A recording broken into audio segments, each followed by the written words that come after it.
Mesdames, Messieurs, chers clients, bonjour et bienvenue pour ce premier Flash Market de la rentrée. Alors, pour bien terminer cette année 2023, eh bien, j'ai le plaisir de recevoir quelqu'un dont le visage ne vous est sans doute pas inconnu, Étienne de Calataï. Bonjour Étienne. Bonsoir.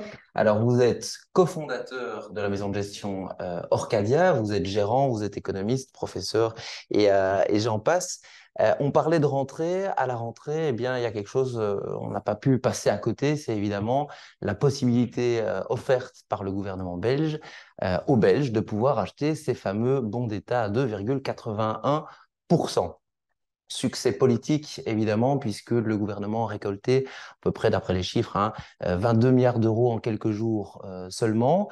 Mais succès politique aussi parce que ça a été la possibilité pour le gouvernement de faire un peu bouger le secteur bancaire qui offrait des taux ridiculement bas. Alors, d'après vous, Étienne, n'existe-t-il pas d'autres possibilités d'investissement avec un risque tout aussi limité, mais avec des performances peut-être un peu meilleures? Alors oui, en fait, il était déjà possible et il est encore possible de trouver des rendements un peu supérieurs, pas spectaculairement supérieurs. Une stratégie équivalente, c'est de chercher à acquérir des obligations que l'État belge a émises il y a quelques années quand les taux d'intérêt étaient extrêmement bas, qui aujourd'hui s'achètent en dessous du pair. Donc, pour une obligation de 1000 euros, ben, vous ne devez pas mettre 1000 euros sur la table, vous mettrez 970 euros sur la table. Des obligations qui viennent à échéance dans un an, dans 2 ans, qui ne vous rapporteront pas beaucoup d'intérêt, mais comme vous serez remboursé à 1000, là où vous avez mis 970, ben vous aurez l'équivalent des 3%. Et donc, en faisant ce genre de stratégie-là, il y a moyen d'avoir un petit peu plus de rendement et vous ne devez pas vous préoccuper de la fiscalité puisque c'était des obligations qui étaient mises avec des taux d'intérêt apparents très très faibles. Donc, qui dit taux d'intérêt très très faible, dit très faible précompte mobilier. Étienne, je reviens un peu sur le contexte global actuel.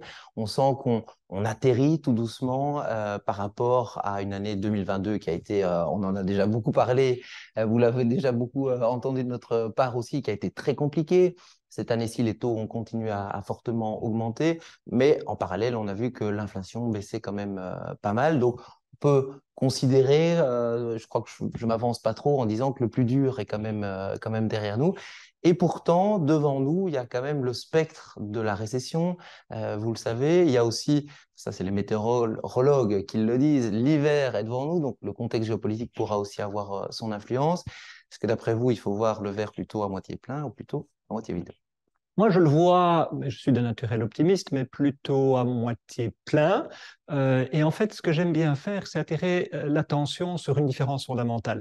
Quand l'économie tanque parce qu'on avait le confinement, la Covid, ou quand l'économie connaît des difficultés parce qu'on a un relèvement des taux d'intérêt, ce n'est pas la même chose. En fait, quand on a ce confinement, c'est un choc extérieur, ça n'est que des mauvaises nouvelles. Tandis que quand nous avons un relèvement des taux d'intérêt, en fait, nous reconstituons notre stock de munitions. Alors, c'est pas gai pour celui qui doit emprunter, bien entendu, c'est plus agréable pour celui qui a de l'épargne et qui peut la placer maintenant à un taux d'intérêt un peu plus élevé. Mais en fait, ce qui est tout à fait fondamental de voir comme différence, c'est au cas où il nous faudrait absolument soutenir l'activité économique, on aurait les moyens aujourd'hui en réabaissant les taux d'intérêt. Quand ils sont à zéro, c'est difficile d'aller en territoire très négatif. Maintenant qu'ils ont remonté aux alentours de 4% et même plus aux États-Unis, eh bien, nous avons l'espace nécessaire au cas où pour soutenir l'activité économique. Et donc, nos difficultés aujourd'hui sont plus de l'ordre de la pénibilité de celui qui suit un traitement médical. Alors, c'est jamais gai de suivre un traitement médical, mais il est en voie de guérison.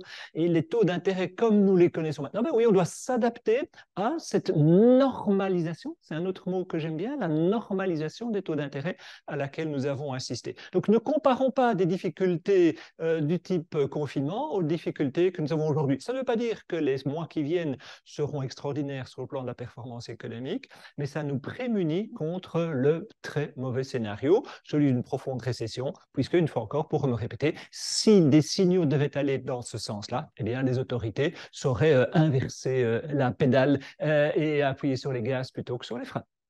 Alors Étienne, dernière question. Je crois que c'est toujours intéressant pour nos clients de savoir un peu comment ça se passe de l'intérieur, dans les cuisines.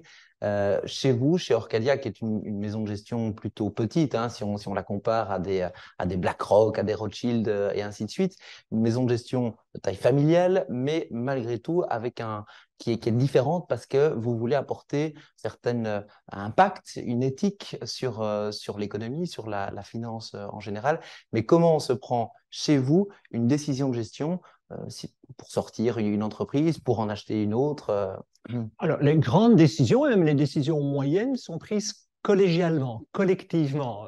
Je pense qu'il y a beaucoup plus dans deux têtes que dans une et qu'il faut prendre garde. On a des gourous de la finance, des gens qui ont eu un parcours extraordinaire, mais je pense que c'est risqué de leur confier le patrimoine qui est le sien, qu'il vaut beaucoup mieux compter sur une intelligence collective partagée avec des gens qui, autour de la table, diront « je suis d'accord, je ne suis pas d'accord », argumenter de la sorte. Et même quand on est petit comme Orcadia, ce n'est pas un one-man show, c'est un travail d'équipe. Ce qui, par exemple, pour citer un domaine, va nous dissocier, nous ne sommes pas non plus des investisseurs très sportifs où on va mettre énormément de technologie ou pas du tout de technologie. Non, on en met plus ou moins la dose. Aujourd'hui, on a plutôt un petit peu réduit la dose des NVIDIA et de ce genre de choses-là. Mais un trait qui va nous différencier, c'est la présence dans les portefeuilles d'obligations indexées. Alors, c'est quoi une obligation indexée? Ben, le nom est assez explicite. Ce sont des obligations le plus souvent des obligations d'État émises par des emprunteurs publics, donc avec les garanties qui vont de pair avec cela, mais qui sont indexées, c'est-à-dire indexées sur l'inflation, comme votre salaire peut éventuellement être indexé si vous êtes un salarié ici en Belgique. Eh bien, en fait, donc ça veut dire que si les taux d'intérêt montent parce qu'il y a plus d'inflation, eh bien, vous êtes protégé dans votre portefeuille. Et dès lors que vous avez cette protection, eh bien, c'est une partie de votre budget risque qui n'est pas consommée par ça. Et donc, vous pouvez consacrer votre budget risque à autre chose de mieux rémunéré qui reste aujourd'hui l'investissement en action. Étienne, merci beaucoup d'être passé chez Pareto aujourd'hui parce que je sais que vous avez un agenda qui est souvent assez chargé. Voilà, merci de votre fidélité et on se retrouve très bientôt pour de nouvelles aventures sur les marchés. Bonne journée. Au Au revoir. revoir.